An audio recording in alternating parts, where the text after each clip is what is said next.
How are we doing, people? Good evening. And I will say good evening. It is a proper evening. It is a night shift for myself and Lee Judges. We have not been on in the evening for what feels like forever. We've been doing the late afternoon shows and the early evening shows, which have been going very, very well. And thank you all for your support on that one. We're back on the evening. We're going to try and do a little bit of a mix around every so often. So hopefully we can start to provide some regular content and consistency again. Big up to everybody that's in the chat room. Please make sure you do me a favor and hit the like button if you haven't done so already, and make sure you hit subscribe. If you do want to come and check out my show earlier on, myself, Kenny Ken, Northside Albert, and Alex from Forder on Football, we're all talking all things Arsenal and transfers. So please make sure you go and hit a like on that one and subscribe over at Football's 12th Man. Link is in the description. And make sure you hit a like and subscribe on this one. Lee, how's your day been? So I've had a good day, bit hot and sticky, but other than that, a very, very good day. Like the sun takes it out of you a little bit, but gone for had a few beers today, and yeah, I feel good. I feel good, like, you know. It's been hot, hasn't it? Last few days has been really hot, hasn't it? Well, I'm going to say, I will never turn around and say, oh, it's too hot, and because I like the sun and all that, and I prefer days like that. But that was getting a little bit too much today, like, I have to say that. But, whenever you're walking about, it was getting a bit sticky on the old underpants. That's all I'm saying, like. Yeah. You know what I mean? So, but I'm on my second pair of boxers today. I don't know about everybody else in the chat. You know what I mean? So. Mate, you got to have cold showers. Cold showers are real in this heat, I tell you that. My parents have got a lovely little pool. I had my niece and nephew in that today, and I tell you what, I was jealous. They're all diving around in it. I thought, there's no way I'm getting in there with all them kids bombing. But I tell you what, a pool to dip in and out of is beautiful in this weather. Absolutely beautiful. So there we go. Very lucky. But listen, it has been a warm one. I wish the transfer window was starting to hot up as far as Arsenal are concerned. But it does not look like it is at the moment. We're going to go through some of the AFC stuff, which I always do on Twitter. Some of the rumours on Aaron Ramsdale, some of the rumours of a goalkeeper that we might be bringing in, some of the rumours on Merino and how that deal is stalling. I want to get your thoughts on Edu and Arteta and what we are doing there, because that's gone very quiet at the moment. It looks like we're waiting for Bournemouth to decide what they're going to do. And no rumours on Reece Nelson leaving at all. So pretty quiet at the moment. But Lee, I've got to ask you, there is a certain section of the fan base that are cool. There's a certain section of the fan base that are a little bit panicky, and there is a minority that are losing their heads and having a bit of a meltdown, and it's all on Edu. Before I ask you where you're at, is it okay to feel all of those emotions? 100%. Listen, if someone's getting the ump about the transfer window, and, we're in the group, aren't we? That's why we've been a little bit late today. Sorry about that, because we've been talking about it. If someone moans in the group, get shut down and all that, I get quite offended by that, if I'll be honest. You know what I mean? Like, everybody's entitled to an opinion. Everybody's entitled to say what they have. Now, listen, Arsenal are a fantastic team. I've heard people turning around and saying, like, Edu's rubbish, get rid of him and all that. Like, my argument to that is, well, he's built a team and he's part of that, along with Arteta, along with everybody else. That's made us challenge Man City, and I actually thought at one stage we was going to win the league last season. I haven't thought that for 20 years. So I'm going to give it a little bit of a credit and whatever. But at the end of it, it's still their opinion. And I'll be really honest. I'm going to ask the chat, there's 145 of you in here at the moment. Hopefully there'll be a few more joining and all that. I want you to put it out. Is everybody happy with the window? Are you happy? Yes or no? Let's be honest. You know what I mean? I'm going to be really honest. I'm going to be patient until the end of the transfer window. But as it stands now, I'm not happy whatsoever. Then I'm not. But at the end of the day, I'm not going to lose my head over it at this moment in time. And if people are putting no and people are putting yes in there, I get that. I get that. It's all about opinions. Don't start slagging people off because they're losing it and all that. The reason people are getting the ump, and I'm going to bring up Oggy on this because I think at the end of the day, we all love Oggy and all that. Like, I know what it's like to stand next to Oggy at a game of football. He's passionate, Dan. You know what I mean? He cares about Arsenal, and he sees things going wrong or whatever in the track. He's going to make his opinion. He's very, very passionate. Maybe too much at times, but so am I. Games, you know what I mean? And listen, everybody's different, Dan. Everybody's different. Like, if Arsenal lose a game, some people can have a good night's sleep. Others can't. Other people are tossing and turning. Other people take it out and on the door or you know what I mean, like rip their posters down on their bedroom. I don't know. There's all different things that people do. I'm not saying it's right. I'm not saying it's wrong. But at the end of it, you have to look at it and say, at the end of the day, and this is how I feel, am I happy about the transfer window? As it stands now, no. We have 3 weeks to go. I expect Arsenal to do some business, and that's how I feel like, you know. But listen, I've got to say one thing about a transfer window. At times, it's a ruthless world out there. Like Aaron Ramsdale, for instance, like, you know what I mean, turning down things for him, like, which is harsh for what he's done for this football club. You know, sort him out, Mikel. Sort him out, Edu. Don't leave him hanging at the end of the day. I think that's unfair. But listen, the biggest one of all, right? I'm going to have to say, you know, it's off the Arsenal thing. But what would you do if you was Conor Gallagher at this moment in time? What would you do? Shocking, isn't it? Shocking behaviour. That is treating one of their own to that is absolutely shocking. So when everybody goes on about the transfer window and all that, like, it could be worse. It could be a lot worse. You know what I mean? That boy, I don't care nothing for Chelsea. I don't really care too much for him as because he's a Chelsea player. But that boy does not deserve the treatment that he's getting, where he's not allowed to go to any team in England because they don't want him, right? So they send him out over to Spain, which you don't really want to go to, like, you know. And then now, because things have not gone right down the other end, no, we're pulling him back, like, you know what I mean? Absolute scandalous and disgraceful behaviour. You know what I mean? Like, you know. Agreed. But there you go. This is the transfer window you're dealing with. Like, it's not good. It's not nice. I'm going to be really honest, Dan. I hate the transfer window. I hate it. I don't like it. You know what I mean? Like, I don't think realistically, if you be really honest, we spent money on Rice last season, which was fantastic. We spent money on Timber, and we also spent money on Havertz. But was we really 100% happy with it? I don't think so. You know what I mean? We're probably going 8 out of 10. We're never going to be happy. The only time I've been really, really happy in the transfer window was when we brought in Dennis Bergkamp. I'll be honest. I remember, and this is another thing I think people have got to tell. I remember when we sold Nicolas Anelka in '99, right? And we got David Suker and Thierry Henry, and I weren't happy. I weren't happy then. You know what I mean? Like, I'll be honest. I remember it well. I remember it well. I was in Potters at the time, on, you know, the holiday camp in Potters. It ruined my bloody couple of hours because I'm thinking, like, Henry, you know what I mean, ain't the same as Anelka. You know what I mean? Blah blah blah blah blah. And that's what happens, like, you know what I mean? So I don't think you can ever be totally happy with the transfer window, like, you know what I mean? But at this moment in time, I'm not happy, Dan. What about yourself? Come on, like, you know, say how you feel. No, I'm not happy with the window at all. I think it's been poor so far.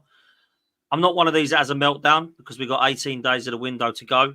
And I'm sure that we all know that what we need is the same as what Edu and Arteta believe we need. And I have to pray that they can get it right in the next couple of weeks, right? I'm not having a meltdown.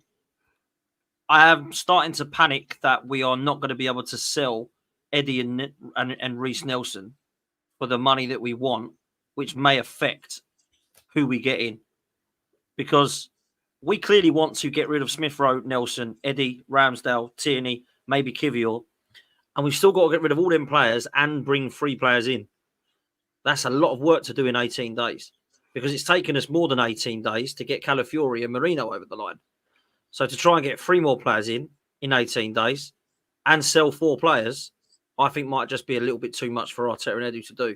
If they do it, fair play. But they've got to get shifted, Lee. The clock is ticking, as they say. So I'm kind of with you. Keep the powder dry, wait till the window ends and go, right, let's assess this window. Bloody short again. Or we assess the window and we go, crikey, do you know what? What were you panicking about? This is brilliant. We've covered all positions. So I've put a poll in the chat. Are you happy with this transfer window? Hell yes, I am. I'm relaxed. I'm panicking now. It's a disgrace. They're the options. At the moment, 37% of you are relaxed. 32 think it's a disgrace. 17 are panicking. And 14 say, hell yes, this is a good window. So what that proves to me, Lee, is actually everyone has a right to how they're feeling. Because every single person in this chat has put something different. Because we've got percentages there that are pretty much for all of them. So when I get, oh my God, this is a disgrace, people are moaning, or oh my God, people are really happy with this window, what a bunch of tossers. I don't really get it, if I'm honest. Like, all of us are trying to actually have an opinion on what we think this window is. I don't think personally there should be too many that are happy so far with a left back and left back only. I think Merino, we're going to talk about him coming in. It could make it better, and we need that attacker. But at the moment, there's a lot of work for Edu and Arteta to do. Like, I've got to ask you, because I know you are very, very opinionated about Edu and about Arteta, and you and I have had lots of discussions about their future over the years, and certainly in the last 18 months, those have potentially changed our outlook on it, certainly from where we were in 2020. Do you think Edu can look back at his job? Forget Arteta for a minute. Do you think Edu can look back at his job since he's arrived at Arsenal and think he's had a good time at Arsenal? Do you think he's done a good job so far? Is what I'm getting. Yeah, it's a good question. Like, first and foremost, I had to, on the comments today, people are going, "Oh, you stick up for Eddie because he's mate." He's not my mate. You know what I mean? Like, let's get that right. You know what I mean? Like, I'd love him to be my mate, but he ain't. But he's very, very good with the PR sort of stuff.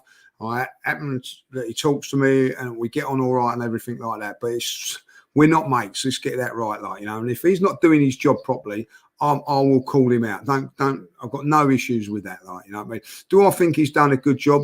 Yeah, I do think he's done a good job, because all of a sudden we are now going into this season optimistic that we can win the league. We weren't saying that 3-4 years ago when he turned up. The club was in a shambles then.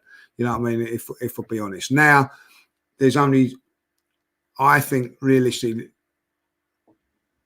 2 years ago, 3 years ago, even before, let's say when he first took over, if you'd have turned around and said, like, Arsenal are going to be champions or second runners up, we'd have got laughed at. We're not getting laughed at now, So from that point of view, he's done a good job. Now, a couple of years ago, I spoke to him in Germany. He turned around at me and said, "Listen, Lee, we're going to make some good signings and we're going to be a really, really good team. Don't worry." And he's fulfilled that. He has fulfilled that. We are a very, very good team. Let's not forget that now, Dan. We are a very, very good team. Unbelievable season last season, as breaking records, by the way, at the end of the day, and still not getting over the line. That's how difficult it is to win the league. But that's the reality that we've got. Now, he hasn't fulfilled he hasn't finished or completed the job yet. We'll wait and see. If at the end of the day he does not make another signing in this transfer window and doesn't address the things that we know that we need, and we don't win the league, I think he's got to be under pressure. I really do. I think that he will, and rightly so, because you've got an opportunity here to do it. Now, I don't want to hear all this crap. People trying to justify it by saying there's no money in the kitty, you know what I mean? I'm not having that when Chelsea continue to spend and spend and spend, right? Tottenham have gone and just spent £65 million on a defender. Now, don't forget, last season we spent that on one player, Havertz, right? By the way, that's their record buy at Tottenham. Do you know what I mean? We went and bought Havertz. On top of that, we went and bought Rice, and we went and bought Timber, right? But at the end of it now, if you look at it in layman terms, or whatever way you want to look at it, Dan, we've bought, I don't know how much Calafiori was, £43 million, was it? I'm not sure. We've sold Smith-Rowe for 30. You know what I mean? I think at the end of the day, we'll probably get another few £1 million compensation for a couple of youth players and whatever. I think there's £2 million and all that. So realistically, at this moment in time, we've probably spent about £12 million in the transfer market. You know what I mean? That is ridiculous. And I'm going to get the ump then when I'm paying out. You know what I mean? I'll say it again. My season ticket, your season ticket's gone up to a degree this season when you're thinking, bloody hell, you know what I mean? This is stretching my budget now, right? but I'm going to pay it. I'm going to give up, like, maybe going, like, to the massage parlour twice a week. I don't know, like, to get to the Arsenal, like, you know what I mean? Or whatever you want, whatever you do, you're giving up things to do that, like, you know what I mean? Like, you may not be eating one day, or you might go to an Indian every Friday night. You have to give that up once a month now to get that over the line. And this club's not going to go over a board and do it and all that. Like, I see them all sitting there in their fancy suits, enjoying it all. Like, you know what I mean? At the end of the day, you've got a very, very good team now, right? At the end of the day, you've got a very, very good team. Just go over the edge to see what happens. Now, I was talking to Boothie today on his channel, Man City fan, like, you know what I mean? And he said to me, "Do you think you've done enough in the transfer window to win the league?" Right? And I turned it around to him and I said, as a Manchester City fan, what do you think? And he went, no. But he said, if you went and signed Ivan Toney, or you signed a striker, I'd be worried that you've got that edge over us this season. That's a Manchester City fan, you know what I mean? Like, that's how much it. Now, I don't know what they're going to do, Dan. I really don't. You know what I mean? Like, but I will be disappointed, and quite rightly. But if people want to have a moan up there and say the club's a disgrace, I've just seen a comment, it went fast too quick. The club's a disgrace. Fair enough. I don't agree with that. When you're second in the league and breaking records and things like that, I don't think the club's a disgrace and Edu shouldn't be sacked or whatever. But I'm not going to argue with that if that's what they think, Dan. Like me and you disagree on quite a few things. I think that's why we're good to what we do, because we're not got the same opinions. But we don't.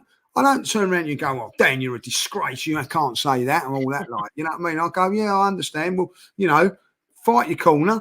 You know, debate it." I look in my group and that Russ says something and it gets like slagged off. Yeah, it's bizarre. I mean, you know, but we have this. There's no uniting in it. It's like I honestly believe there's a section of the Arsenal fan base that treat the club like their little nephew on a sports day. It's like, oh, come on, he's trying his best. He's trying to do well. He'll get a bronze. He'll do well.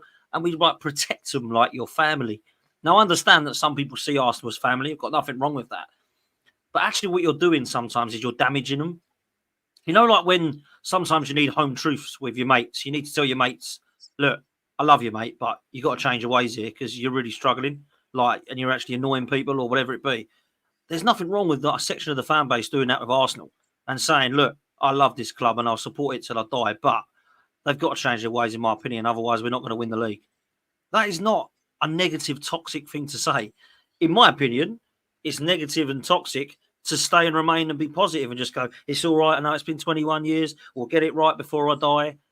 Come on, man. Like, for me, you've got to be questioning it. There should be pressure on the manager. People say, do you think there's any pressure on Mikel Arteta? Hope so.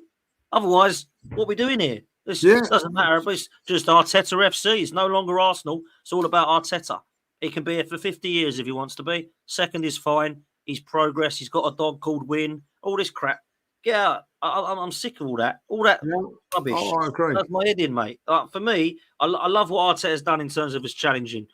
But we've got to get across the line sooner or later. When people call it out and say, I don't think the Kroenkes have done a good job here, or I don't think Edu's that good at transfers, or I don't think Mikel Arteta's the right guy. And I hear people losing their minds and going, this bloke needs to go and support Tottenham. He's absolutely ridiculous. I think, are you all right? Like, he's got a different opinion to you. People have said to me the whole time, Dan, you're out of order on Arteta. Look at him. He's been an absolute genius at this club. And my argument is, well, we will be when he wins something. 100%. I'll get behind what he can win the Champions League. He'll be an absolute legend in the Arsenal fans' eyes. But at the moment, he's got to do that. So there's so many difference of opinions. I don't know why we have to argue with each other all the time. Why can't we just discuss it? Do you know what I mean? And do you know one of the most frustrating things for me, right?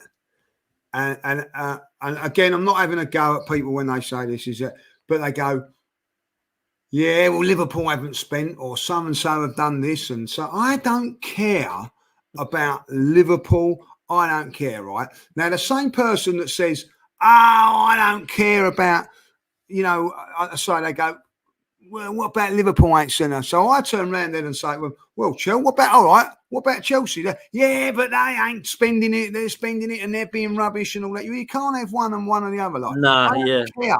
that Chelsea are spending money and throwing money at whatever. Let them throw whatever they like it.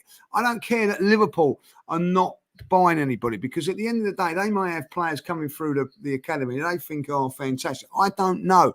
I don't care. What I care about is Arsenal. Arsenal at this moment in time, thanks to Arteta, thanks to Edu, thanks to our transfer policy, thanks to the players, have got us to second in the league, right? Can you get us over the line? Can you get us to that pot of gold? That's all I care about, Dan. Now, at the end of the day, I don't care about money. I don't care what other people are saying. I get other people in the chat going, oh, you've got to worry about PRS or whatever it is, PP this or whatever. Chelsea are not worried about it. Man United are not worried about it. Why are you worried about it? At the end of the day, it's about getting Arsenal over the line. Now, people turn around and say, oh, Isaac's the one we can get hold of. If he's not available, Dan, right, he's not available. It's like Man United saying, well, we want Saka, right? You know, Saka will make Arsenal fantastic. Will make Man United fantastic, right? We're not selling him. So it doesn't matter whatever you do. They've got to move on. You've got to move on from it, like, you know what I mean? Isaacs is not available. We all would love that signing. He is not available. He is not for sale. I go past an house, I see round here, I go, oh, it's a lovely house, like, you know, I can knock on the door and go, oh, I'll buy your house. It's not for sale. So as much as I go, oh, it's really, really nice, it's not for sale. So you have to go on to other things and try and find it. And if it does come up for sale, right, and you're not, you know, like, for instance, Declan Rice, go and get it done. And that's what we've done, you know. So I'm pretty sure if Isaac was available, we'd probably go for him, like, you know what I mean? But at the end of the day, if I go to the Ridgeway or up at Cuffley, like where Aaron lives and all that, like, you know what I mean? They're lovely houses up there. I'd love to have one, Dan. I can't afford that. That's where Mbappe is. You've got to move on to another house. You know what I mean? Like, Mbappe's in there. That's an house that I can't afford. There's things you cannot afford. Now, also, Dan, right, I've got to say this, right? 2-3 days ago, the meltdown because Zubimendi was going to Liverpool. Oh, the meltdown on it, like, you know what I mean? Now that he's not going, he's turned down Liverpool, every fan base is laughing at Liverpool, like, you know what I mean? Like, no. So what? At least Liverpool have tried. Sometimes you ain't gonna, you know, you're gonna go to a Zubimendi. You might even go to I don't know, the player and go, do you want to come to Arsenal? And no, I'm happy where I am. There's that into consideration as well, like, you know what I mean? And I'm sorry, at this moment in time, I'm relaxed. Let's see what happens. 31st, if we're here on the, we'll have a show. We'll do a show on the 31st, and we can assess it how it is at this moment in time. But I do look at it, Dan. I've got to say, there's a lot of people. Don't matter what Arteta does, don't matter what Edu do, they're looking to attack. And I get that. Don't give them the, you know, if Edu, if I was that, just don't give them the satisfaction of doing that. Do you know what I mean? Like, you know, Edu, don't do it, like, you know. I'd love that. Do you know what? I would absolutely love nothing more than Arsenal to win a Champions League or Premier League end of this season, or dare I say it, both. We have a brilliant window, and everyone's happy. That's all I want. Because what frustrates me is always arguing the fan base. Because you know what will happen? We go into another trophyless season this season, and it'll be horrible, mate. It'll be horrible. It'll be Kroenke's might need to get out of here because their project ain't worked. Arteta needs to be sacked, but they won't sack him because they love him. Edu's left us short and not bought the right, but it's going to be toxic as hell, mate. It's going to be absolutely horrible. I don't want that. I do not want that. I absolutely do not want that. So that's where I'm at, man. But listen, I'm going to take some questions in a minute. Make sure you get your questions in the chat, people. Make sure you put a queue at the start of it so I know that it's a question. Throw in the super chats because they do go to the front of the queue, and there's a lot of questions that I've got to get through. So please make sure that you put your questions in the chat. Use a queue at the start of it. Lee, I'm going to share the screen because there has been some talk today around Arsenal. Aaron Ramsdale is the first piece of news that comes to us today. Ajax interested. We've received an approach from Ajax over a loan for Ramsdale. It did not suit the club, who would prefer the player to move permanently this summer. Ajax remain optimistic, however, and are still interested in a move. That's come from David Ornstein, so fairly reliable. We're rejecting it because it's a loan deal. What's going to happen with Aaron Ramsdale, bruv? Well, in my opinion, if Ajax come in with a good enough offer and Aaron wants to go, then you let him go because you've treated him like shit. I think you have. You know what I mean? Like at the end of the day, you can say, "Oh, he's a professional footballer and whatever." I don't care about. You know what I mean? Like I don't think he's been treated properly. At the end of the day, and listen, I get that. Football's ruthless. Let's get that straight. Football is ruthless, and there's no sentiment in it whatsoever. If you think Ray is a better goalkeeper, fine. I've got not a problem with that. But don't mess a man's career around like that's helped you out and done really well for it. And I say the same for Eddie, and I say the same for Maitland-Niles, and I say the same for Conor Gallagher at Chelsea, even though he's got nothing to do with us. Like, you know what I mean? Like, disgrace what they're doing. You know what I mean? So at the end of the day, if they can get a good deal and he wants to go there, then fair enough. Like, Ajax are a very, very big club. But at the end of the day, if a deal don't come there, I would like to see Aaron stay from a selfish point of view. I would like, you know what I mean, and try and win back his place. I don't think it's going to happen. But at the end of it, listen, I always say, look, I got dropped from a team once and my dad said to me, this is what you do, son. You get your head down, you train harder than you've ever done for 6 weeks. And at the end of the day, if you're not back in the team, then go there and put a transfer in, like, you know what I mean? But like, don't just, oh, that's it, like, you know what I mean? And I think that whatever you think about Aaron, whether you think he's a great goalkeeper or not, I think his attitude has been spot on, like, you know what I mean, on this thing. And I don't care whether it be like Premier League or whatever, there is a ruthlessness in football. There is, like, everybody's looking to get better, Dan. Don't matter if you're a team in the Championship, or you're a team in the Premier League, or you're in Scottish, or you're in non-league that I played in. Like, you're always looking to be better. And you might be scoring 15, 20 goals, right? But if someone comes along that can get 30 goals, they're going to be taken, Dan. That's how it is. So don't ever think that football's not like that. It is a ruthless game. I always say this, you know, when a new player walks in the door at training, you go like, hello, mate, how are you? What positions you play? If he says right back, welcome to the club. Welcome to the club. Like, if he says central midfield, I'm going, wolf, I've got a problem. That is how football is, like, you know what I mean? Like, you know, you want everybody to improve around you. That's how it is, right? So at the end of it, you know, listen, Aaron's being paid tremendous amounts of money, Dan.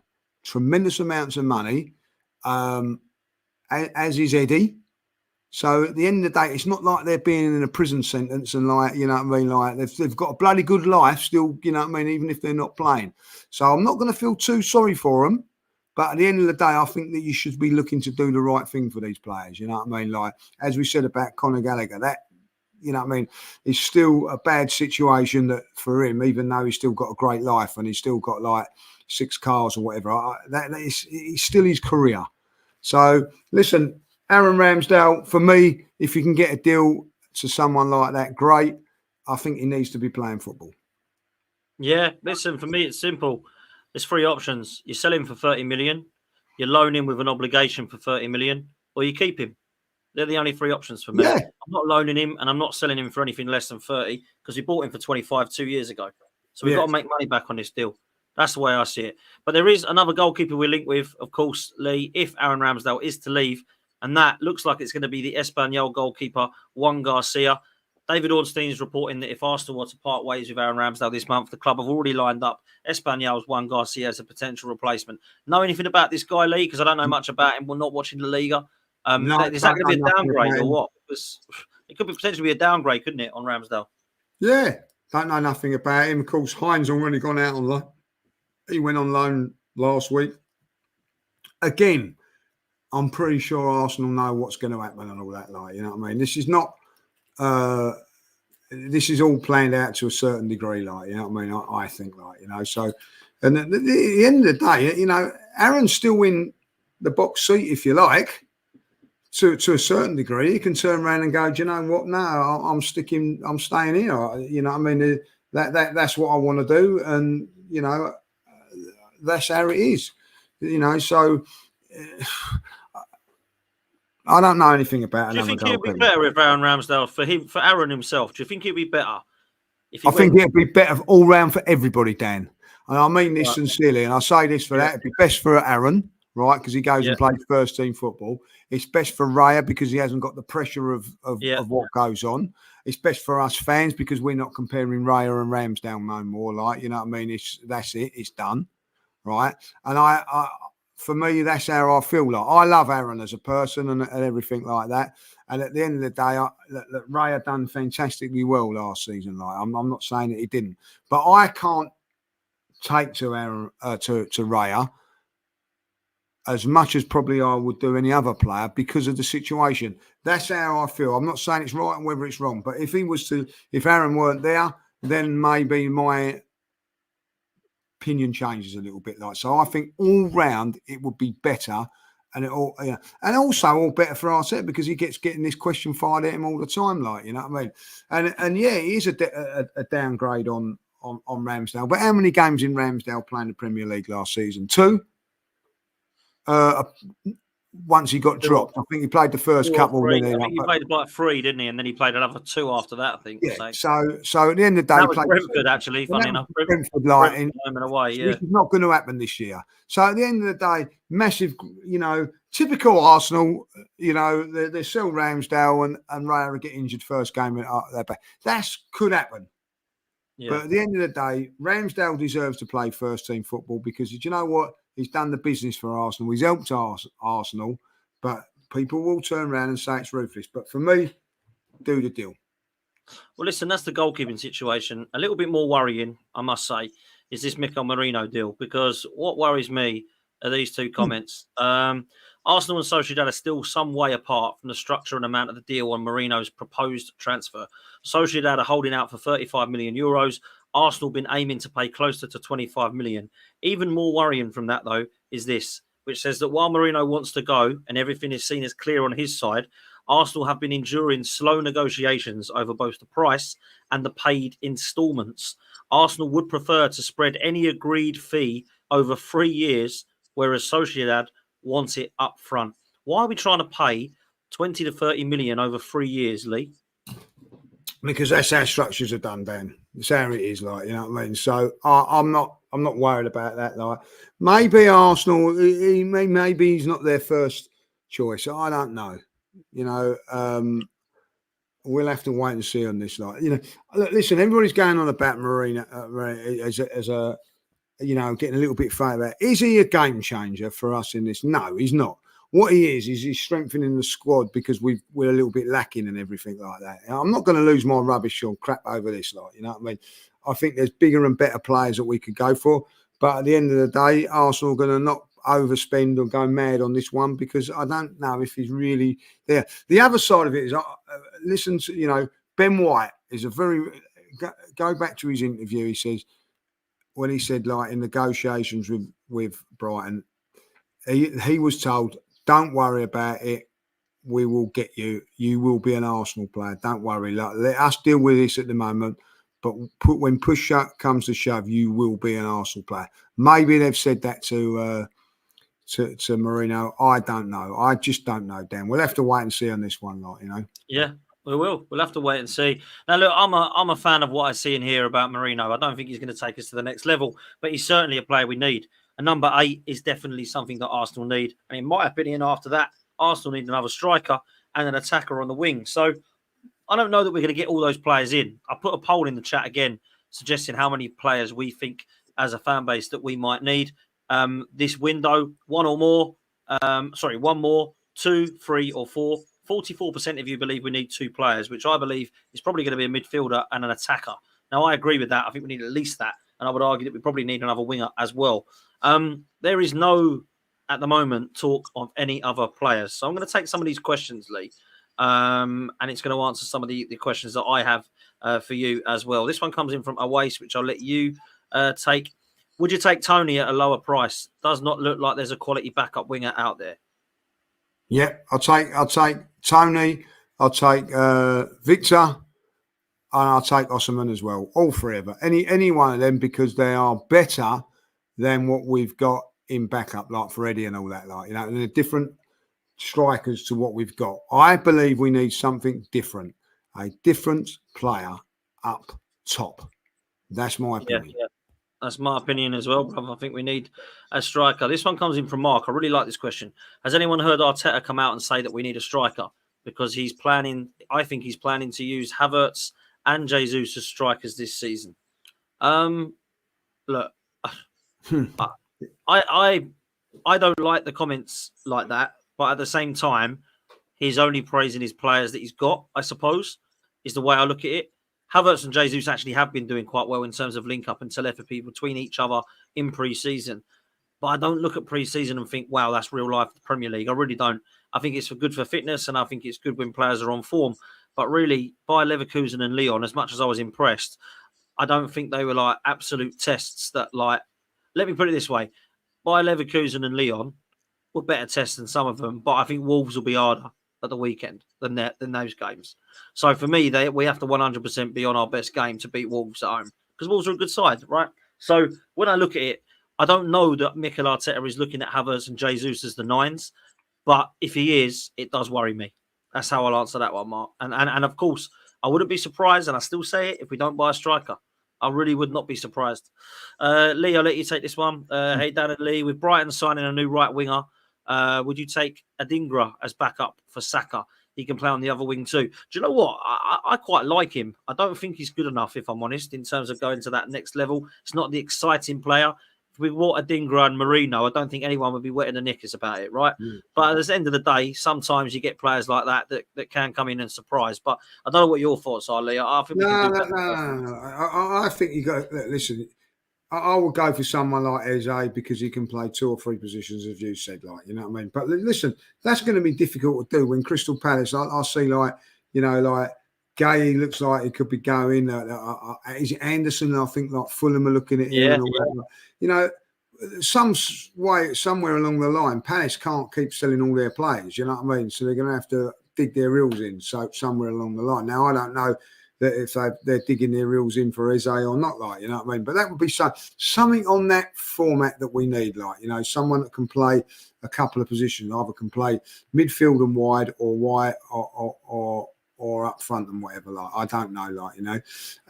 But I do think we need someone. The other thing is, and I know that people are going to shout me down and all that, like, we've got to be careful of blocking up the path for someone like Wanyeri if he's going to be the real deal. Now, people will turn around and go, oh, well, Fabregas was the real deal earlier. What I've seen of him, he does look very, very good. So I don't know. I don't know what we can do here, like. But for me, I'd love to say, you know, that's a great one from Harvey, like Eze for Nelson plus. I'd even say Eze, Nelson, and bloody Eddie for him, like, you know what I mean? Like, I would do something like that, Harvey. I think you're right. But at the end of the day, I think Eze would be fantastic. But I still think we need that gun as well. I'm going to say it, like, you know what I mean? I think we need the gun player. I know statistics say that we were top scorers, but I still think that we need that, like, you know what I mean? Listen, that's my opinion. If we're not going to get what we want, I don't think. But I'd be very disappointed if even a striker comes in. I really will be, like. But then again, the other thing is, Dan, I'll ask this side: is Mikel going to come out and say we're desperate for a striker? We need a striker? No, of course he's not. Of course he's not. No. Of course he's not going to do that. He's not stupid. You know what I mean? Like, so I think that you know, when they say, oh, we're not going to spend £100 million on a player, like, you know what I mean? If it's there, and I think they will do it, like, you know what I mean? So we'll wait and see. Yeah, absolute facts. This super chat comes in from Jordan. He says, I'm a Wigan fan, but Arsenal are my second team. I'm hoping that we meet again soon, so I could try and meet you guys, especially Lee. Listen, if we get you in the cup, or if you do manage to get us into the league, mate, please let us know, Jordan, and we'll go for a beer, 100%. 100%. Right. I've got a lot of time for Wigan. Yeah, absolutely. Wigan in that FA Cup, I'll always remember that. Incredible. Yeah. Absolutely incredible. This next question comes in from North London Forever. Says, Dan, I know I'm biased. I really rate this guy. In my opinion, Gyökeres could take us over the line. That one addition. I believe Eddie will go to Bournemouth for 30 million. Steve, AFC TV. Listen, I personally would like Victor Gyökeres. That's the one player that I would like. If I could buy a striker, it would be him. He's the one. I think personally, Tony, yep, I like him. Osimhen, yep, I like him. But I think for what we need, I look at the all-round play and the all-round link-up play, the aerial ability, the ball carrying, the work rate. I think Victor Gyökeres could be brilliant for the Premier League. I really do. And I was impressed with him over in England at Coventry. I've been impressed with him over at Sporting Lisbon. The guy's on form more than anybody in the world of strikers at the moment. He's only think it's Haaland that's scored more goals than him, maybe Kane. This guy's pretty much up there with scoring numbers that Harry Kane was last year with 58 GA in 50. That is ridiculous. So for me, that's who I would like us to try and get. This one comes in from Harvey. He says, okay, guys, what free players now available do you buy? Now, so for what free players available that are realistic then could we buy now? I'll let you go first, Lee, and then I'll say my free. Well, Victor, what's his second name? Gyökeres. He's available, right? Do you know what someone put in here? And I heard this today about Evan Ferguson. Like, do you remember about a year ago we was very heavily linked to him? He's sort of gone off the ball a little bit, like, you know what I mean? Yeah. That was another one that I seen little rumours about that today, but don't know if it's true. That's one player I would go for. I'm going to say it now, like, you know, I don't care what anybody says. I think Bruno is there at a price. Gimenez. I think Bruno Gimenez is there for a price. And I would break the bank for him. But I don't think you can ask for go and get two of those players. That's the thing. Like, so maybe that you know, you go and get a Merino and then you go and go for the big gun up front, like, you know. So that's how it would be for me. Like, those two are definite for me. I don't know if he's available. Like, you know, I mean, if he is, I will go for him. And I'll tell you, you might think I'm silly on this. Like, you know what I mean? I would go for knocking on Nottingham Forest's door.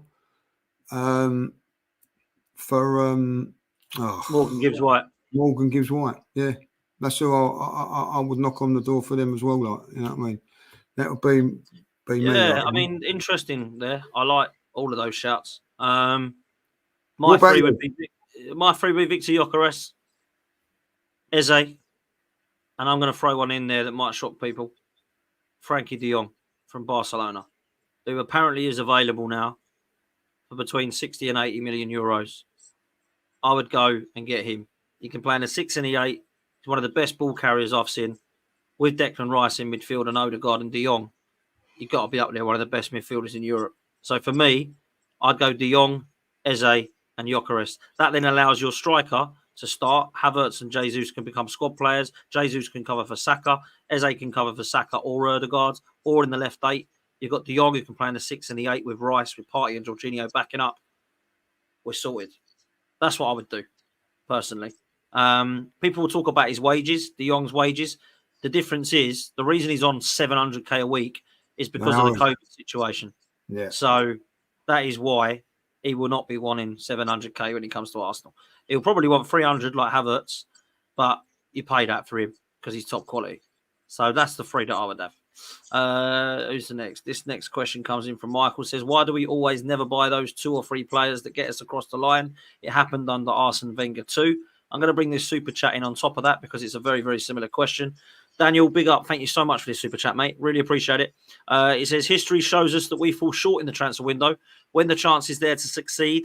Guys, why are you surprised? I'll say this now, Lee, and I'll ask you. If we are left short this transfer window and we do not win a trophy, I cannot defend Mikel Arteta and Edu. I can't. I can't sit there and go, come on, guys, be fair. They did everything in the transfer window. They got all the players. They got the strike we wanted. They got the winger we wanted. We ain't left short. We've got 20 players at a top quality here. They're as good as Man City, and we just couldn't get across the line. I can't do that. If we're left short, I can't say those things, Lee. I can't defend them. No, and I agree. But I will say I agree with both of them. Like, you know what I mean? Arsenal have never been big spenders.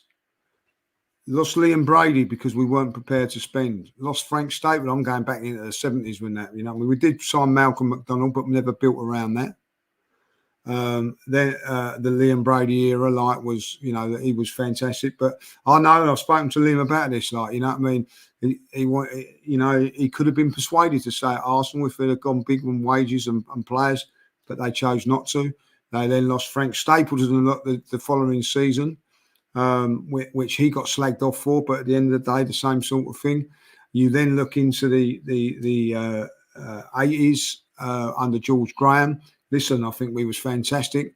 The reason we wasn't because of our big spending. It's because we had a clutch of young youth, talented players coming through, which were fantastic. If you look back at that era, that don't happen very, very often. But we had Merson, Thomas, Adams, Rocastle. Martin Hayes come through, Noel Quinn come through. That some of them sold on, by the way, but all come through at that time. Martin Keown, blah blah blah blah blah. Unbelievable amount of talent, like, you know. That's why Arsenal done very, very well out of it all there. Under Arsene Wenger, never ever big spenders, never ever big spenders. And now we have gone big with a couple, but as you say, now this is where it really matters. This is the make or break time, because it's the one now that gets you over the line. And can Arsenal do it? And will they do it? You know, I'm not saying it's right, Dan, to spend 100 million on one player 1 year and then another 100 million pound on another player. Blah blah blah blah. Keep doing it, but I think if you want to act like a big club, you think you're a big club, you pay out big wages, you pay out the top prices and all that. This is the time.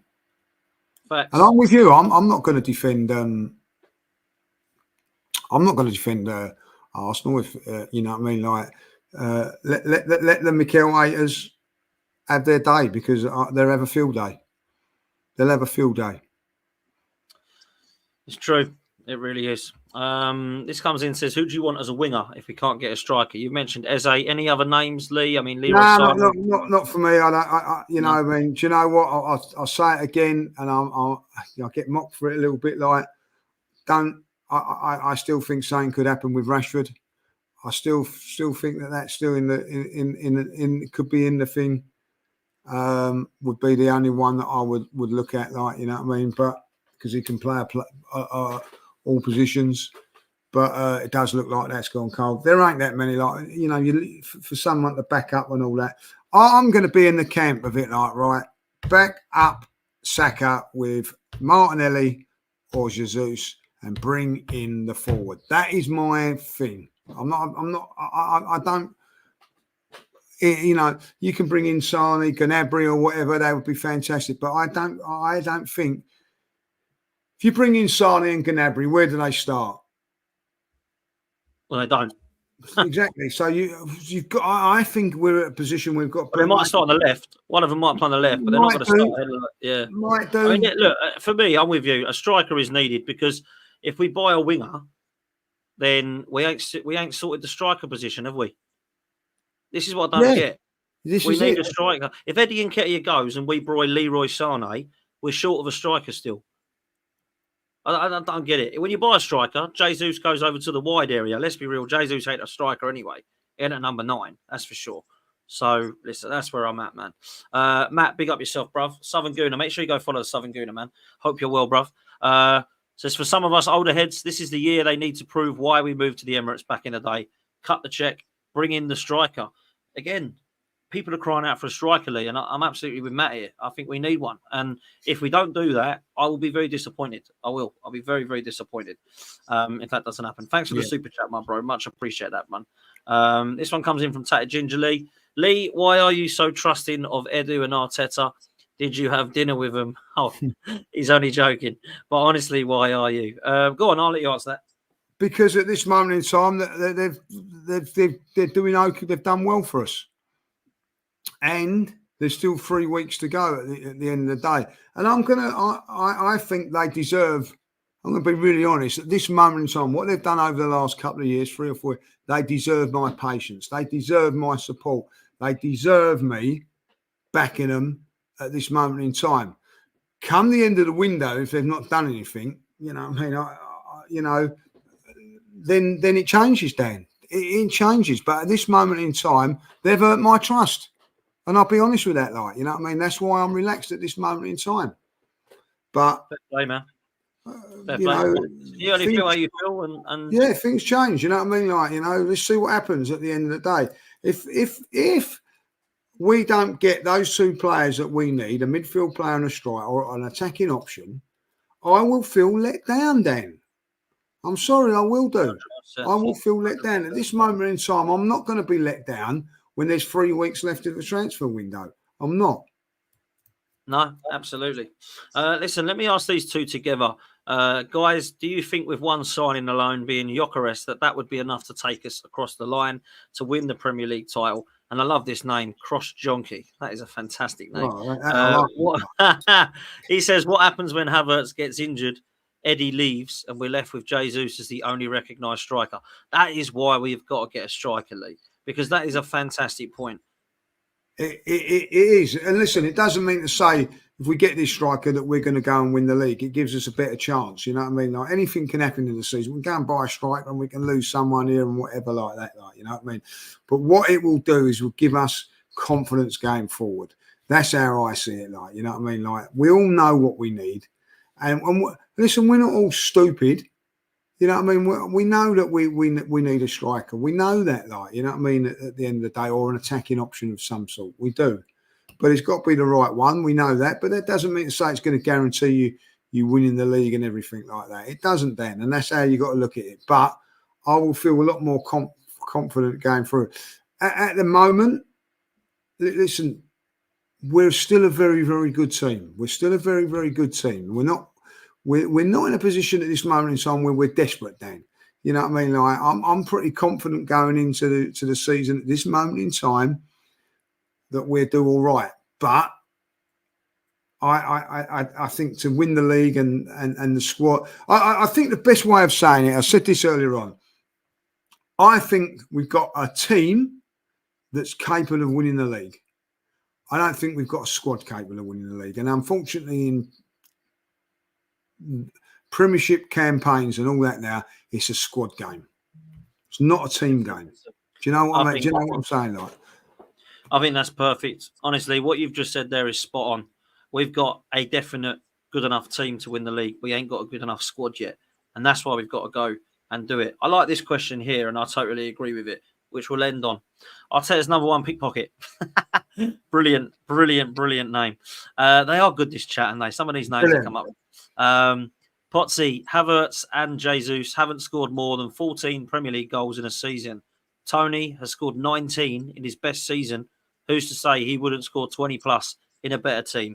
I am stunned that no one has gone for Ivan Toney. It must be his attitude or something wrong with his personality, because there's no way you pick Solanke for 65 over Toney for 40. There's no way you look at Calvert-Lewin as a Man United team over Ivan Toney. There's no way that Tammy Abraham is on the list of teams to go ahead of Ivan Toney. There is something wrong there, Lee. Something wrong.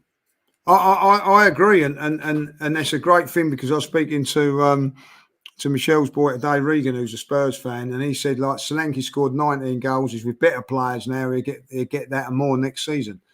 And I agree with that. Like, you know, I mean, I will say this about Havertz. He scored 14. Probably like 13 of them were from January to May. Like, you know what I mean? If the whole season, who knows?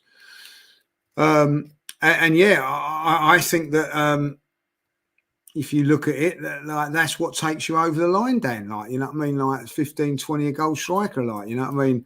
I think at the end of the day, you know, the Tony situation, it's got to be something to do with wages or something, surely. I don't understand it. I don't understand it. As you say, like Man United, I think if Man United got Ivan Toney, I'd be worried. I think even if Spurs got Toney, I'd be more worried. But, yeah, you know, I don't see why it's not happening. Maybe it is an attitude thing. I don't know, like, you know what I mean? So we'll have to wait. We'll have to wait and see on that, like. But, you know, listen, these strikers are sought after, and we'll have to wait and see. We'll have to wait and see. Yeah, man. We really will. Going to finish on a couple of super chats. This one comes in from Sufyan, who says, "Big up, guys. First super chat. Thank you so much, mate. I much appreciate the super chat. We really Thank do. you. Big up to yourself, Sufyan." This one comes in from Cliff. Hope you're well, bruv. Says, "It will be the same old Jack and Ori lads. We'll look mustard again, mid and lower teams, but in big matches we'll fall short without a number 9. Now, forget the number 9 and forget looking mustard against lower teams for a minute. I'll end on this question to you, Lee. We'll do no more questions, guys, because we are going to overrun. I'll ask you this question. One thing I really want to see from Arsenal. I did something on the hybrid squad, which was a non-negotiables, and I actually wish I would have added this one. I talked about how we can't left short and how as a fan base we need to demand more and how we must win silverware, how this season we need to take the domestic cups more seriously. One thing I did not say, which I wish I would have, I want to see us go to one of the big grounds and I want to see us win. Yeah. I want to see us go to Etihad and win. I want to see us go to Anfield and win. I want to see us go to Old Trafford and win. I want to see us going to the Villa Park, James Park, all the grounds that we went to last year. We weren't able to get across the line. I want to see those as wins, not draws. That's where I want to be seeing improvement, because it's all right smashing Wolves 5-0 first game of the season if we do that. It's all right taking on Brighton at home, and they've got a new manager who's the youngest in history, apparently, in the Premier League. We go beat them 3-0. But I want to go and comfortably beat the Unai Emery side that Aston Villa has got. I want to go and make sure that we go to James Park this time and win. I want to make sure we go to the Etihad and we don't sit there with everyone behind the ball playing for a 0-0. We actually go and win the game. That's what I want to be seeing, Lee. And I think personally, as the last question to you, that would show me that we've actually overcome a hurdle this season. Yeah, and I disagree with what the fella just said on the super chat, saying that we don't win against the big teams and we beat all that. It was the teams, the lower teams last season that cost us. West Ham, Fulham. They're the games that cost us last season. You have a look at our record against the top teams. You know, one against Spurs, drew with Spurs.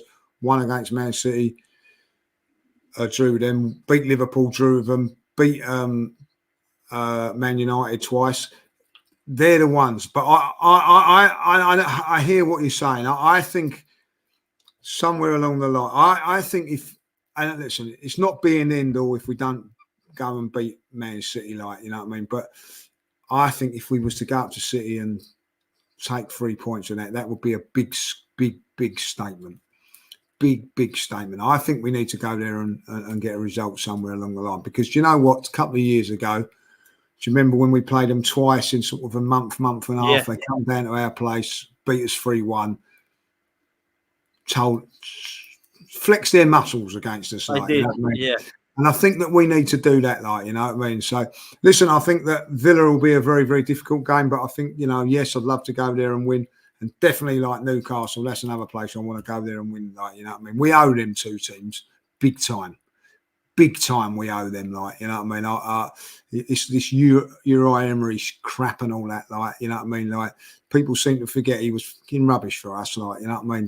Don't make no mistake about that. Go up there, smash them in a couple of weeks' time, and then I think we've got Newcastle away in our first 10 games. Go up there and smash them and all, like, you know what I mean? And if we was to beat Aston Villa, beat Spurs, beat Newcastle away, and draw at Manchester City, I wouldn't be too disappointed with that, Dan. But what I'm saying is that it would be very, very nice to win that game. Listen, I wouldn't want to go at Man City and beat Man City and lose to Tottenham, lose to Newcastle and Aston Villa. I think it's all in context of what it is. And I felt that last season, after what happened last season, a point at Manchester City wasn't bad. But yeah, do you remember a few years ago? Well, back when we were playing Man United, when it mattered, we went and beat them. And I think that is a key at the end of the day, like, you know what I mean? When we won the title, I remember we was in the 90s going against Liverpool. We went up to Anfield and beat them. We went up to, on 89, we beat them. 91, we beat them. When we won the league in 2002, we won at Old Trafford. When we won the league in 98, we won at Old Trafford, like, you know what I mean? We didn't lose to Manchester United when we won it in 2004 for obvious reasons, like, you know.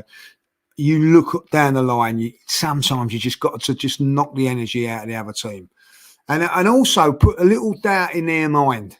A little doubt in Man City mind is that, well, they are coming and they're coming strong. You know what I mean? Like, sometimes you need that, like, you know what I mean? Like, to be knocked off your perch, you don't need to tap the old the old tree, you need to give it a good bang. So hopefully that's what we'll do. 100%. Listen, people, thank you so much for your super chats. Thanks for your questions. Thanks for your interaction. Lee, thank you very much, mate. I will let you have the last word before we close. I'm going to leave us to the last word. We're not about tomorrow. We'll tell you why probably on the Thursday or the Friday. But what I will say is, listen, the people in this chat, it's a privilege to I've been reading it all that, like, lovely discussions, no silliness in there, like, you know what I mean? Like, I've been on other channels and I see silliness in the chat and all that. Like, we are very honoured to have you with us, guys, contributing, and I really enjoyed listening to your comments today, and all very, very sensible. And I'm going to say it now, like, you know, some of you, I don't agree with, but you put it through very, very well, and keep up that lovely sort of demeanour. Thank you very much.